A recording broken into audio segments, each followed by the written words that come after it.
My children love to listen to the show. I don't know why. Yes. I played them the plastics episode from last week. They really enjoyed it. Yeah. In the start of the show, you and I were just waiting to get set up mics and levels and stuff. We talked about the robots playing basketball in the NBA. Do you remember this? Yes, complaining about the refs. Yes, which I thought was hysterical, and you and I laughed. My children laughed at it, which I thought was even better that they laughed at it. And I paused the episode to ask them, what did you find funny about the robots playing basketball? And they were really struggling trying to figure out how to articulate that. And my oldest son said, well, Daddy, if you had a bunch of robots playing basketball ominously, that would be hysterical. And I was like, wait, what? Ominously? Ominously? And I was like, and I asked him again, and he used the word ominous. Again, the kid isn't even 8 yet. All you have to do is play Sweet Georgie Brown in the background. Now it's not ominous. Now it's fun. More fun. It's all about musical choice. So he clearly meant autonomous. Yes. But I think his word choice is much better than autonomous. Because I think if you show up at the Staples Center and they are playing basketball autonomously, that in of itself is ominous. And that is the beginning of the end, I think. I like that. Quiet, please. I want to go to that basketball game. I was very impressed that they laughed at our silly jokes about the robots playing basketball. In 4. Very sweet. You have such smart kids. 3. I wish they were mine.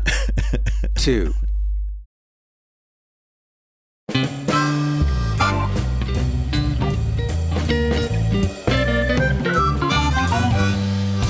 Company presents a Truly Terrible Podcast. Welcome to Nonsense Season 4, Episode 16. I'm Jeff Parker. I'm CJ Little. This is our take on the week's business, tech, and entertainment headlines. This time, why the Middle East conflict is a war on your next smartphone. Oh man, I'm never getting my Trump T1 Pro smartphone, am I? No. Trump enriches himself with Netflix and Warner bonds mid-bidding war. Well, look, as Henry VIII said, what's the point of ruling if you can't enrich yourself from your own actions? The Alien Files, why the big reveal might be a cosmic dud. If this doesn't end with Gillian Anderson and David Duchovny reunion, then I quit. You should absolutely quit then.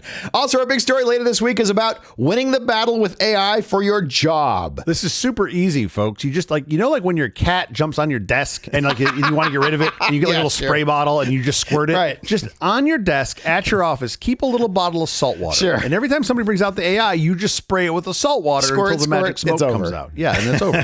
That's it. So, it's National Science and Engineering Week in a world filled with shamans selling magic beans, endless pseudoscience, and snake oil. This is a week to celebrate things we can actually prove. As Stevie Wonder wrote, when you believe in things you don't understand, you suffer. Let's all advance humanity by celebrating data, the scientific method, and hard, cold logic while shunning things that can't be proven. If baseball can, why can't the rest of us? I love that propping up to represent National Science and Engineering Week is the great engineer Stevie Wonder. Like, Stevie Wonder's got this figured out, folks. Come on, let's go. He's not wrong, though. It's just logic. No, he's 100% not wrong. A lot of people think of him for his musical abilities, but not that he was the sole architect of that new bridge they put in Boston. You don't see Stevie Wonder sitting there with a welding torch just working away? Oh, that would be bad. Let's not make Stevie do that. Sir, you've welded this to the side of the car. Like, oh no, sorry. He didn't know. So sorry, Stevie Wonder and all your friends, the entire Morris family. How's your week going? My week, as always, is lovely. I don't know if you know this or not, but apparently summertime has officially begun in Southern California. Boy, oh boy. What in the world is going on? It was like in the mid 80s last week. It was 90s over the weekend. Well, actually, we had a warm bump in February and then it got cold again. And I was actually disappointed when it got cold. I was like, oh, I thought we were ready to go into summer. It's gone. Here in February. It's absolutely gone. I mean, I realized it was like in the 20s, I think, in Chicago, and I think it was in the 30s and 40s in New York last week. So it's still cold. So I appreciate that some of our listeners are dealing with snow and things. Yeah. But I was in the pool all weekend. Like, it was insane that it was so nice here. Amazing. And I was like, why not? Like, it's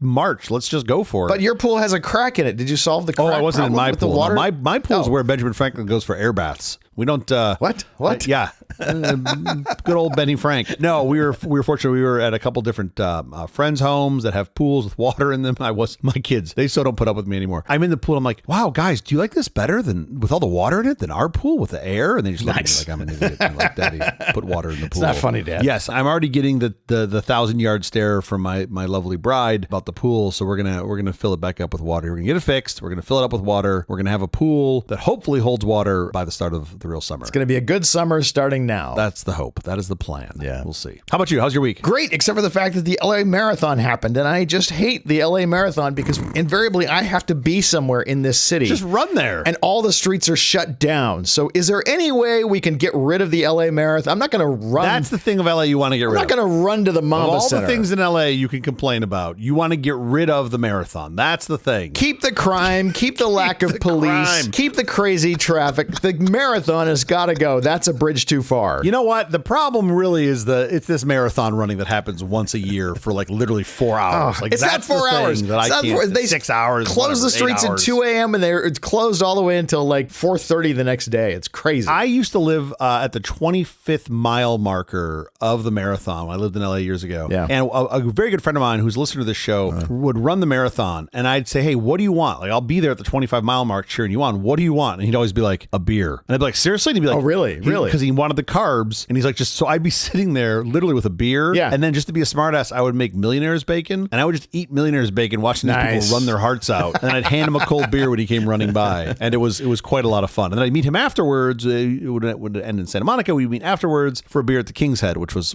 awesome. You get all his calories back. It is a privately event, but it's using public streets. And yes, it makes me absolutely crazy. Also, while I'm on the topic here, I'm going full Andy Rooney today. I'm so sorry. Oh, boy. Enough with daylight savings time. Yeah, I've been saying this for years. It's terrible. I'm moving to Hawaii because they don't have daylight savings time. That's why you're moving to Hawaii. There's nothing else in Hawaii that's nice. Just the fact that they don't have daylight savings time is enough to get me there. I'm sure that's the thing. I'm sure that's the only reason you're going there. What about Arizona? Just go to Maricopa County. You'll be fine. Those are your people. You'll love it. Forget that. I'm going to Hawaii. There's no daylight savings time there. I don't know why we do this. Because it saved energy for lighting. Yeah. 100 years ago. Yes. We're all on LED lighting. Yeah, exactly. Problem solved. What's next? None of this is really an issue anymore. I love how the solution isn't like, hey, maybe we just start the days a little later. Nope, we're going to change the clocks. Right. So there's one time a year that you're just not going to have an hour of life. And then there's one time in the year that you're going to have two of the same hours. Yes. Like, let's just think that through for a minute. You're going to have two of the same hours. What did you do last night? Well, at 1:20 a.m. Oh, which 1:20 a.m.? The first 1:20 a.m. or the second 1:20 a.m.? I see, Mr. Johnson, that you were at the party at 1:59, but you didn't get home until 3:01. Yeah. So clearly you couldn't have committed the crime. That's it. You got a spouse to murder? Do it on daylight savings time in that 2 o'clock window. You'll be fine. You heard it here on Nonsense. On that helpful note, let's get to our headlines. Oh, please. The 21-mile choke point. Why a blocked Strait of Hormuz means a global chip blackout. As of March 2026, the unthinkable has become a reality. The Strait of Hormuz is effectively closed. Following U.S. and Israeli strikes, traffic through this 21-mile choke point has collapsed by over 90%, leaving the global tech economy gasping for air. Taiwan's chip foundries, including TSMC, are energy gluttons. With 30% of Taiwan's LNG supply now cut off, the silicon shield is vibrating under the threat of blackouts. No power means no chips. The AI revolution is fuel dependent. A sudden violent halt to GPU production won't just slow down R&D, it will trigger a global AI winter as hardware costs double and supply chains fracture. From sulfuric acid, critical for refining chip metals, to rare gases, the minerals powering our future are trapped behind an Iranian blockade. If the Strait remains a ghost town, the next industrial revolution doesn't just stall, it stops. I kind of like the idea of a global AI winter. I feel like if we could just slow it all down and just go back to like regular Clippy, not supercharged Clippy, I'd be a fan of that. But I also don't think, I think if you didn't have enough power, I don't think chip prices would go up. I think the opposite. I think chip prices would probably go down, which we could really use, because if you can't power them, what's the point of buying them? But if you don't have the power, then you can't make them. Oh. And then chip prices go up. Scarcity, it goes up. Yeah. Oh, there's that. Okay. I'm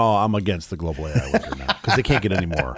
Like, I needed, I do a lot of media. I do some video. I take pictures of my kids. Yeah. I just bought a new 4 terabyte SSD. I had to take out a 20-year mortgage. Oh. It was the only way that I could get the thing. Great. It's insane. I've been pricing them also for another project that I'm doing, and it is insane how expensive they've What gotten. happened? Now I just buy platinum because it's cheaper. Oh, for sure. I don't know really what happened. I think something fishy is going on here. There's something. You think? Something in the supply chain. Yeah. I can buy the AI has greatly increased RAM prices. I can buy that. Okay. I can buy that it's probably increased SSD prices. The enterprise SSDs have gone up. More people are making those. Consumer prices then go up. Okay, fine. I can buy that. Yep. Where you lose me is when micro SD cards are 2.5 times what they were a couple months ago. I just bought one. That makes I was no sense. gobsmacked how expensive this thing was now. I don't understand. What are you trying to tell me that all these hyperscale data centers are running micro on SD 56 cards. gig micro SD cards? Like, no, Right. It makes no sense. They're just like, oh, AI, something. I'm like, you just want to make double the margin. I don't believe you that you are incapable of increasing your RAM production. Yeah, totally. There's something wrong here. Listen, we need to have like a farmer's market where you can get like handcrafted SD cards, and you just show up and I'm like, I made this in my living room in Silmar, and it's like just some beautiful little like handcrafted SD SD card. It's like 12 kilobytes. Oh, but sure. Hey, you got to start somewhere. Absolutely tiny.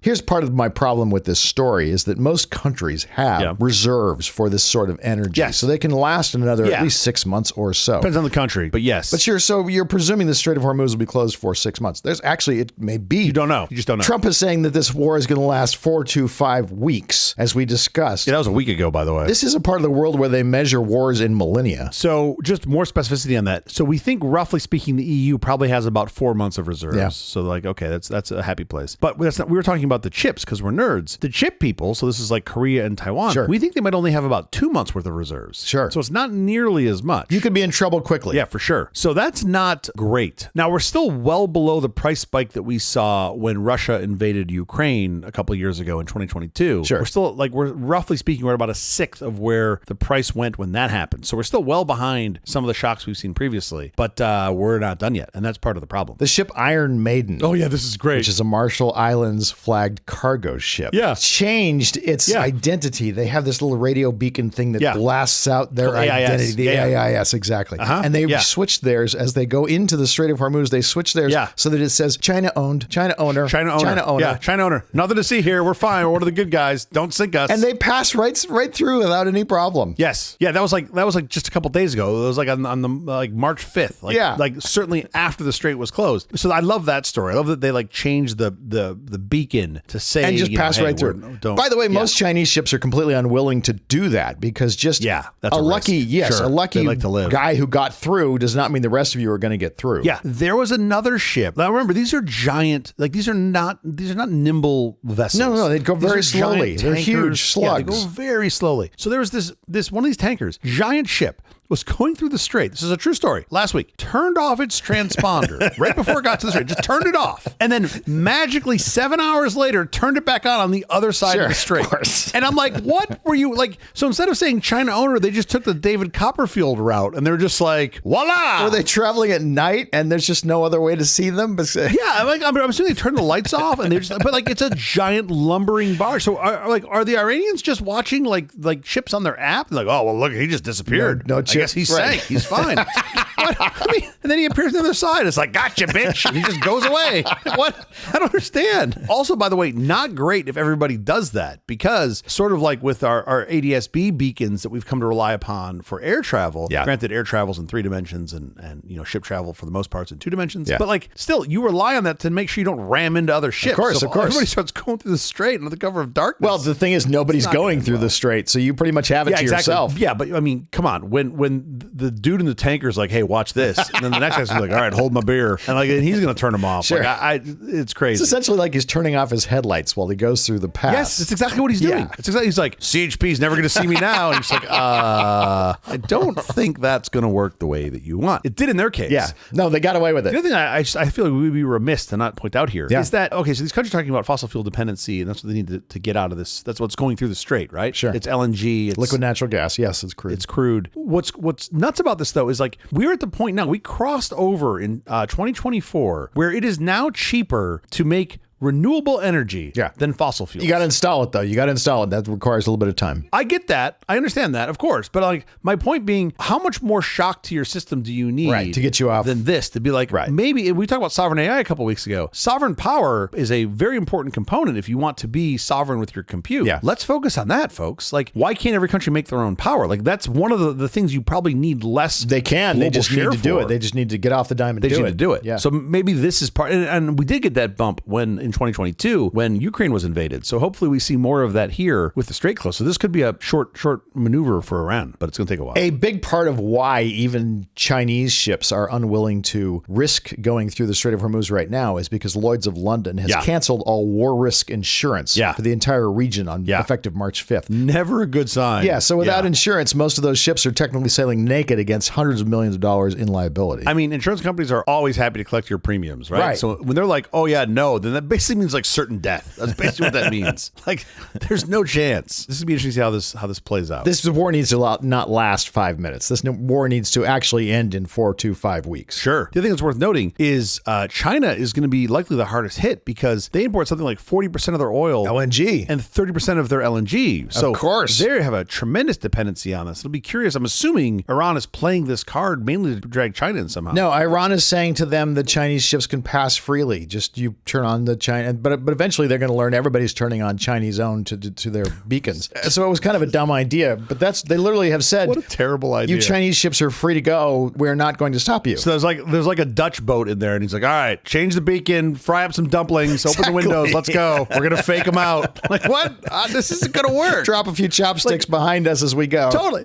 Is the way that you're going to communicate that you're a Chinese vessel by just changing your beacon? This is like trying to use Morse code to get around the Russians. Like, it's not going to work. They know. It is very funny, but they actually are trying very hard to let Chinese ships, they want to not hold up the Chinese and the Chinese trade because they know that's a huge trade route. I mean, it's a giant, important, super important trade route. This is going to be very interesting. I also wouldn't be so sure when they're like, yeah, go ahead, Chinese vessels, you can go through. I'm not sure they're going to be buttoned up enough to not sink those vessels. Of course. That's why the Chinese ship with no insurance are absolutely not going through. They've stopped. This sounds suboptimal. That's what this sounds. I don't know how better to say. This headline's also suboptimal. Trump Trust discloses Netflix and Warner bond buys during media bidding war. In a maneuver that's ignited a firestorm of ethical criticism, Donald Trump's family trust acquired over $1.1 million in Netflix and Warner Brothers Discovery bonds during the peak of their bidding war with Paramount. The timing is legally contentious. The purchases occurred while Trump's own administration, specifically the Department of Justice, held the power to approve or block the merger. Critics point to a glaring double play. Publicly, Trump criticized Netflix marketing power and demanded the firing of board member Susan Rice. Privately, his portfolio was loading up on their debt. Because a failed merger often stabilizes and acquires credit rating by avoiding massive new debt, experts suggest Trump may have financially benefited when Netflix eventually withdrew, ceding the deal to Paramount Skydance, a company led by his longtime allies, the Ellisons. Despite White House claims of independent management, the optics suggest a presidency where regulatory oversight and personal profit are inexorably linked. No, stop. Can't be true. He can't be enriching himself while regulating the things that he's using to enrich himself. I don't believe you. The most shocking part of this story to me, and I had to double check many times, $1.1 million was how many? With an M. With an M, not B. It wasn't $1 billion. It was like, the Trumps don't have a lot of money, do they? I mean, they got a lot more now than they did a couple years ago. Got that Liberty coin. You just pull that all out. This is really interesting to me. Not the story, not the fact that this was bought, not even the dollar amount. The fact that we're like, people are reporting on this like it's news. Like, this is not news. Well, it is still news, and you do have to report on every single one of these ethical violations. I'm not saying they should, but people are just like, oh, look, wow, he did. Like, of course. Yeah. But we as a people have just said that it's okay because we don't do anything about it. No one demands anything. I shouldn't say no one, but the masses don't demand anything. They're like, oh yeah, it's fine. Just take our money. It's okay. Hey, you know what you should do? Let's run some ads and let's spend, I don't know, how about a fifth of $1 billion to run some ads telling you to self-deport. Yeah. That sounds like a great idea. Have you seen the piece? I think it was like Business Insider, who I'm not a big fan of, did a piece like comparing it to inflation-adjusted budgets of films, of full-length feature films. Feature films, yeah. They showed 15 feature films that were huge successes, massive blockbusters that cost less than this. Let's be clear. Yeah. This is not the marketing budget for these films. This is the budget to make the film. Yeah. And it's like The Matrix, $120 million. It's like she spent $220 million. And then you dig it on the company. The company like existed literally 6 days before the bidding process. Right. And the address on it's like a dude's P.O. box or somebody's house in Virginia. Just such ridiculousness. And people are just like, oh yeah, I guess that's just how it works. No, it's not. Replace any one of those words with Hunter or Biden. Oh, sure. And people would lose their minds. Of course. Their minds. And you could move the decimal 3 places to the left, they'd still lose their minds. Yeah. It's like, wait, but here it's fine. It's fine. Hey, wait, I mean, well, this is shocking that Trump is playing fast and loose with ethical standards. Yeah, those don't apply to him. Come on. Why scientists aren't holding their breath for proof of aliens? President Trump's recent directive to declassify the Pentagon's alien files has sparked a firestorm of speculation, but experts urge caution. Triggered by viral comments from Barack Obama in February, the order tasks Defense Secretary Pete Hegseth with a massive review. While the public anticipates a smoking gun, officials and physicists remain skeptical. TV personality Hegseth confirmed in late February that his team is digging in, though no firm deadline has been set for final release. Historical reports, including a June 2024 AARO update and a March 2024 study, suggest most unidentified aerial phenomena are mundane sensor glitches or secret military tech. Expect heavy redactions and physically unremarkable data when files eventually drop, likely in rolling releases throughout 2026. Yeah, they're digging in right when they finish their very important games of Candy Crush. They're very he's busy. got a war going on that he's busy with. Okay, here's the thing. Look, I very much want to believe that we've had extraterrestrial life here. I do. I'm like Duchovny in the X-Files. You do? I want to believe that they've been here and they've watched us and that they've brought us some tech. They crashed their spaceship in Roswell and we gleaned all sorts of tech. Why tech? Why wouldn't they just bring us some really good food? Some really nice good chocolate cooking that they do. Well, yeah, okay, they have this really good souffle they make. That's where Dubai chocolate comes from. They were the first guys to put pistachios and chocolate together. How nice. That's where it came from. No, I would love that. I mean, you would assume that if you can travel between galaxies, that you would have some decent technology. Probably good food, too, because nobody wants to eat crappy food on that flight. It's a long journey. You want to figure out how to cook. Unless you're in coach. Man, if you're in space coach, it's terrible. The guy in the back's just eating gruel the whole time. No, like I said, I very much want to believe, right? And I want to believe that they're gonna find some file and be like, hey, the way we got jet engines is when this thing crashed in 1953. And then with the secret of how they got here were jet engines, and that's why we have them. I would love that. That would be incredible. A jet engine would be a terrible way to get here, but okay, sure. There's a couple problems.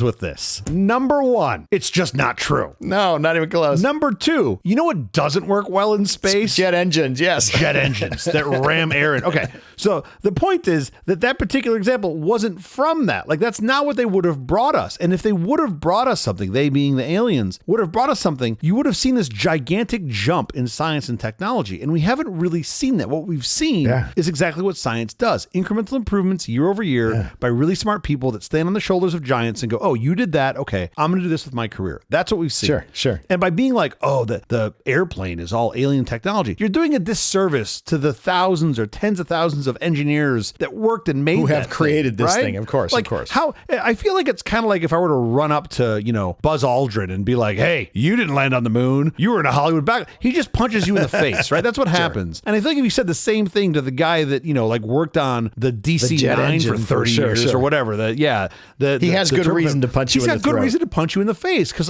that was thousands of man years of effort to get it there. For sure. So I just look at this and I'm just like, again, I want to believe. I really do. Like, I think I'm more likely to believe that they were like, hey, have you ever had like a crepe with Nutella? And you're like, yeah. And they're like, aliens. I'd be more like, oh, okay, maybe. I think those are more interesting aliens. I think the aliens that bring tech. The hazelnuts? Yeah, okay, that's kind of interesting and advances the world, whatever. But how much more interesting?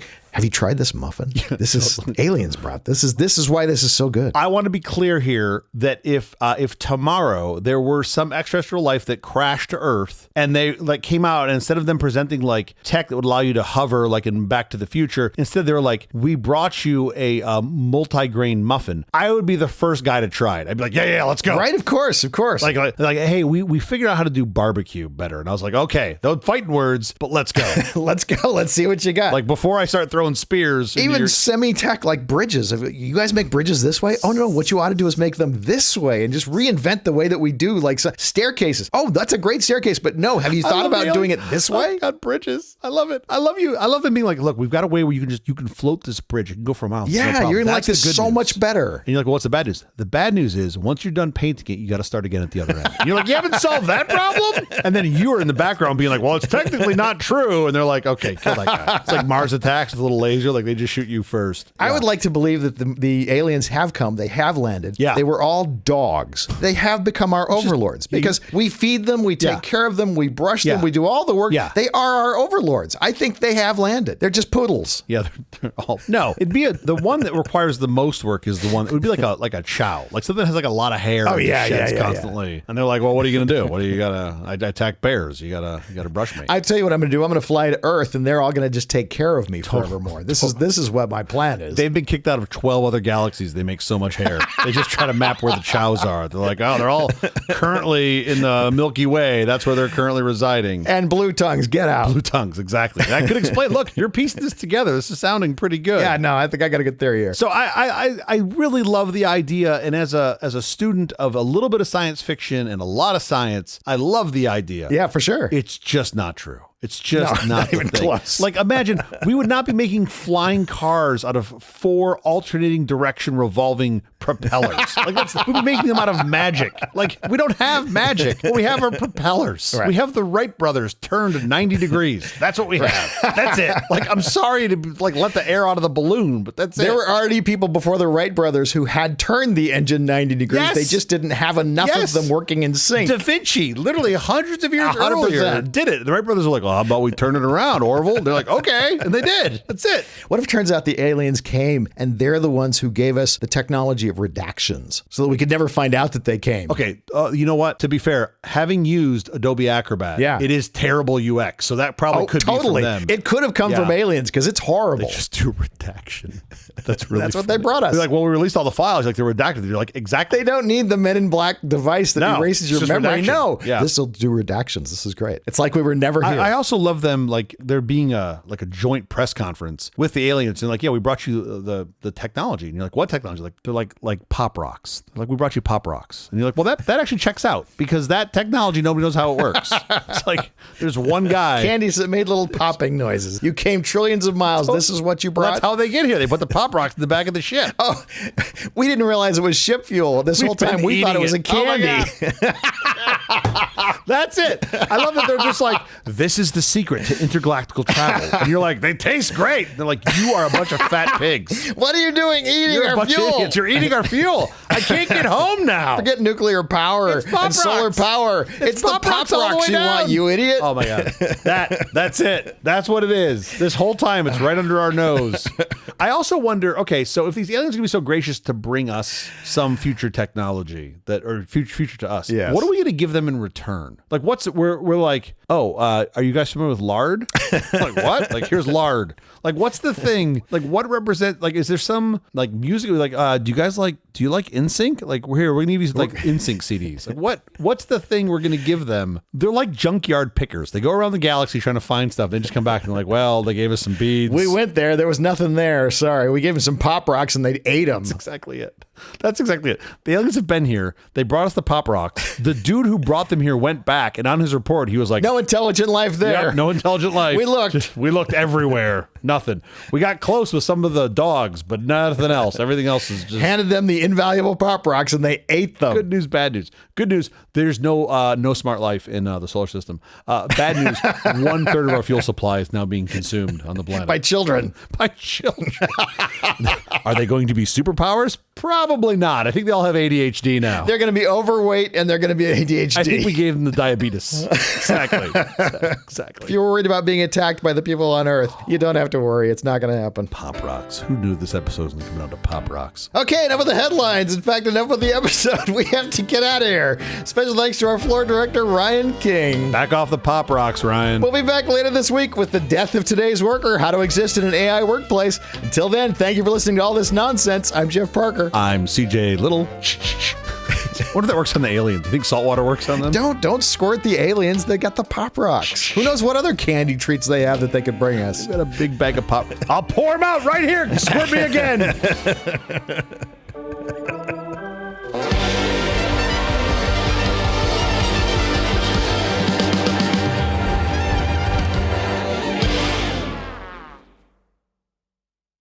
The $6,400 personal business computer. Wow. That is changing the way people go to work. I hope it does a lot because that sounds expensive. Henry Ford revolutionized personal transportation. I don't know if you know that. Adam Osborne has done the same for personal business computing. Okay. Virtually everything you need in a personal business computer to work faster and better with words, numbers, and ideas is included in a portable carrying case you can take anywhere. Sure. The Osborne is easy to learn, fun to use, and quickly becomes indispensable. One price, $6,400 buys it all. Are these adjusted dollars? These are adjusted dollars. Okay. The Osborne is available from a computer retailer near you, and you can buy it in any color you want as long as it's blue. Thank you, Henry Ford. Put away your buggy whips. The Osborne computer. I was a kid when the Osborne was out. I was a much younger human. Like literally, I was like just out of high school at best. Yeah. I don't know how long this lasted. It couldn't have been more than a blip. Was it? Did they last a couple years even? It's very interesting. I kind of want us to do an episode on this thing because it is somewhat fascinating. First, before we get into that, first give me a rough year of when you think this was. You're gonna nail it. I have no way of nailing it. It's such a vague memory because it's such a thing from so long ago. Maybe 1981 is my guess. Yeah. Because I was just graduating from high school when I think that came out. And I was a nerd and I liked computers and that was a really expensive one. And these were $1,800 in 1981. That's still an enormous amount of money for a computer. An enormous amount of money. I give it to us in today's dollars because I think it's more impactful when you understand, today's dollars, what that was. But the thing about this company that was so fascinating. So I think most people don't know the Osborne Computer Corporation. I don't remember the ads, but I do remember the name. I've seen the name before. They made a mistake that was really fascinating. So in 1982, they announced the successors, the Executive and the Vixen. Yes. Which I think are hysterical. This is a famous business school case that they studied. Yes. And the announcement of this upcoming equipment that they hadn't fully finished yet killed the sales of the first model, which then killed the company. And they had to file for bankruptcy in September of 83. So like 2 years later. And what do we call it? The Osborne effect. Yeah. That's the term. That's where it comes from, is Osborne Computer Corporation, because they undercut themselves through their own sort of press announcement. Had like a little 5-inch screen or this tiny little screen. I don't remember what it was actually 5 or 6 the screen inches, was minuscule. Tiny. Yeah. It weighed like 22.5 pounds, but it was still supposed to be portable. Well, yeah, that's pretty portable. It was like portable for pretty strong people was what it was. Not for the wimpy man. The thing I remember most about the Osborne computer, and I could completely be confusing this with somebody else, it came with its own software. Yes. It came with its own word processor. And that was actually the big spreadsheet. That was the big, that's right. This was the one for folks that, go click on the link, but for folks that don't remember, like the keyboard sort of hinged and snapped into the top of the case. And then it kind of looked like, to me, it looked like a sewing machine. It looked like a sewing machine that you would carry around, about the same size of a sewing machine case, but you'd flip the front on. I actually think the form factor was really cool. I really dug it. For the day. I think it's fascinating. I did look for a hot minute at trying to buy one of these because I would like to just own more Smithsonian crap. And as it turns out, they are not easy to find. Are they expensive? Big surprise. Are they? Because there weren't very many of them. The few I found, I think, are people that are shopping sort of the high end. You can find ones that are a little kind of beat up, kind of on the cheap side. But if you want a nice one, you're going to spend real money. I saw a couple like beat up ones for a couple $100. I was like, oh, maybe, but what am I going to do? Yeah, stuff this far back, this historical stuff sells for a lot. If it's in good shape, right? The screen doesn't have burn in, and it's in good quality shape, you're going to spend some money. How is it possible there is one of these things where the screen does not have burn in? The Osborne Personal Business Computer, 1981.